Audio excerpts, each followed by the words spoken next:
gentlemen, boys and ghouls, gather round. Me, Mr. Rotten Treats, has a bone-chilling tale to share with you on this eerie Halloween night. Kiddos, are you ready for a tale that will send shivers down your spine? Legend has it that centuries ago, in the haunted town of Sleepy Hollow, a curse befell the land. On this very night, Halloween, a wicked and vengeful spirit emerged from the shadows, known as the Ghost Lady Abigail Van Tassel. This spectral fiend sought vengeance from beyond the grave, and her malevolent presence cast a sinister shadow over Sleepy Hollow. But, my dear children, that's not all. Katrina Van Tassel, a descendant of Abigail, delved deep into her family's twisted history, believing there was a way to break the curse. She embarked on a treacherous journey, uncovering secrets darker than the midnight hour. Armed with knowledge and determination, she sought to vanquish the evil that plagued her family and her town. But beware, for the curse of Sleepy Hollow still lingers. And on this spine-tingling night, you may just encounter the haunted ghost in Sleepy Hollow. But, my dear kiddos, they say that on that very night on Halloween, the dead rose from their graves, and the sky wept tears of blood. The curse that had bound Abigail Van Tassel maybe goes on. Happy Halloween, kiddos. And may your nightmares be filled with deliciously spine-tingling fright.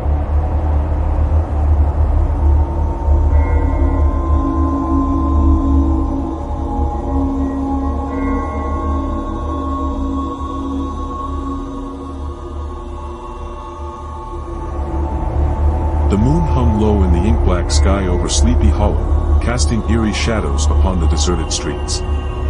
Halloween night had descended upon the quiet town, bringing with it an air of foreboding that clung to the very air. The townsfolk had long been wary of venturing outside after dark, especially on this unholy night, for they knew of the curse that haunted their village. Legend had it that a curse had befallen Sleepy Hollow centuries ago, when a wicked and vengeful spirit, known as the Ghost Lady, had been wronged in life and now sought to exact her revenge upon the living. The tale spoke of a young woman named Abigail Van Tassel, who had been unjustly accused of witchcraft and condemned to burn at the stake on the very night of Halloween. As the flames consumed her, Abigail cursed the town and its inhabitants, promising that her spirit would return to torment them for all eternity. On this particular Halloween night, a chill wind rustled the leaves and sent shivers down the spines of those who dared to venture outside. The townsfolk, those superstitious, had grown complacent over the years, believing that the curse was nothing more than a spooky tale to entertain children. But they were about to learn that the curse was all too real. As the clock struck midnight, a faint, ethereal figure appeared at the edge of town, her form materializing from the shadows. It was the Ghost Lady, her spectral form clad in tattered rags, her eyes burning with an otherworldly fire. She drifted through the streets, her footsteps silent, her presence sending a wave of dread through the air. In her wake, the lanterns that lined the streets flickered and sputtered, casting eerie, dancing shadows that seemed to come to life. The windows of the houses rattled, and the wind howled in response to her presence. The townsfolk, awakened by the unnatural commotion, peered out from behind their curtains, their faces pale with fear. But it wasn't just the Ghost Lady who haunted Sleepy Hollow on this night. Riding alongside her was the legendary Headless Horseman, a phantom rider who had met a gruesome end during the American Revolutionary War. He rode a spectral black steed, his shoulders hunched forward as if in pursuit of some unseen prey. The Headless Horseman clutched a sinister-looking pumpkin in one hand, its carved face twisted into a malevolent grin. It emitted an eerie, flickering light that cast strange, shifting shadows across the night. The pumpkin, known as the Haunting Halloween Pumpkin, was said to contain the very essence of evil, and it was the source of the horseman's power. The Ghost Lady and the Headless Horseman rode through Sleepy Hollow, their presence striking terror into the hearts of all who witnessed their spectral procession. They moved with an unearthly grace, passing through solid objects as if they were nothing more than smoke. In their wake, the curse of Abigail Van Tassel began to manifest. The townsfolk watched in horror as their surroundings twisted and distorted. Trees came to life, their gnarled branches reaching out like skeletal fingers to ensnare anyone foolish enough to approach. Shadows danced and whispered, their voices filled with malice. One by one, the residents of Sleepy Hollow began to experience the curse's torment. They heard eerie whispers in the dead of night, the voices of long-dead ancestors calling out to them from beyond the grave. Furniture moved of its own accord, and strange apparitions appeared in the corners of their vision. But it was the children who suffered the most. The ghost lady seemed particularly drawn to them, her chilling presence filling their dreams with nightmares. They awoke each morning with dark circles under their eyes, their faces etched with fear.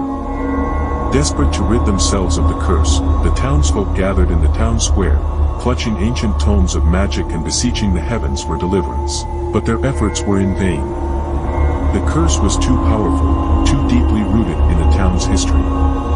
As the days turned into weeks, the once thriving town of Sleepy Hollow fell into a state of despair. Its streets were empty, its houses abandoned, and the once joyful laughter of children had been replaced by the sound of wailing and despair. But there was one among them who refused to give in to the curse's torment. A young woman named Katrina Van Tassel, a descendant of Abigail Van Tassel, had been researching her family's history for years. She believed that there was a way to break the curse, and she was determined to find it. Katrina's research led her deep into the heart of Sleepy Hollow's haunted history. She discovered an old journal, its pages filled with cryptic symbols and incantations. It spoke of a ritual that could banish the ghost lady and the headless horseman back to the netherworld, but it required a sacrifice of great significance. With newfound hope, Katrina gathered what remained of the town's residents and explained her plan. She would perform the ritual on Halloween night, using the haunting Halloween pumpkin as the focal point of the ceremony. But the sacrifice required would be the most difficult of all, a willing heart, offered up by someone who truly loved Sleepy Hollow. As the fateful night approached, the town braced itself for the final showdown with the curse. The ghost lady and the headless horseman grew bolder, their haunting presence engulfing the town in an icy grip. It seemed as though all hope was lost. But on Halloween night, as the clock struck midnight once more, the townsfolk gathered in the town square, their faces resolute. Katrina stood at the center, holding the haunting Halloween pumpkin in one hand and a silver dagger in the other. She spoke the incantations from the ancient journal, her voice unwavering, her determination unbreakable. The pumpkin's malevolent grin seemed to contort with rage as it emitted a blinding, pulsating light. And then, as if from a place beyond time and space, a miracle occurred. A soft, ethereal voice filled the air, echoing through the town square. It was the voice of Abigail Van Tassel, the ghost lady, but it carried a note of sorrow and remorse. Abigail confessed to the curse she had wrought upon Sleepy Hollow and the injustice that had led to her terrible fate. She longed for release, for forgiveness, and she promised to return to the netherworld if the curse could be broken. With a heavy heart, Katrina plunged the silver dagger into the haunting Halloween pumpkin, shattering it into 1,000 pieces. The light within it dimmed and died, and the headless horseman let out a deafening scream of agony. As the first rays of dawn broke over Sleepy Hollow, the curse was lifted. The ghost lady and the headless horseman were banished back to the netherworld, their presence fading like a dream upon waking. The town was no longer haunted, and the sun brought warmth and light to the once darkened streets. Sleepy Hollow had been saved, but it had paid a heavy price. The sacrifice of the haunting Halloween pumpkin had been great, but it had been necessary to break the curse that had plagued the town for centuries. In the years that followed, the legend of Sleepy Hollow lived on, but it was no longer a tale of terror. It became a cautionary story of the consequences of injustice and the power of love and sacrifice to overcome even the darkest of curses. And on Halloween night, when the moon hung low in the sky, the townsfolk would gather in the town square to light a new pumpkin, one carved with a cheerful, welcoming face. They would remember the horrors of the past and give thanks for their deliverance, knowing that the curse of Sleepy Hollow had been defeated by the strength of their love for their town.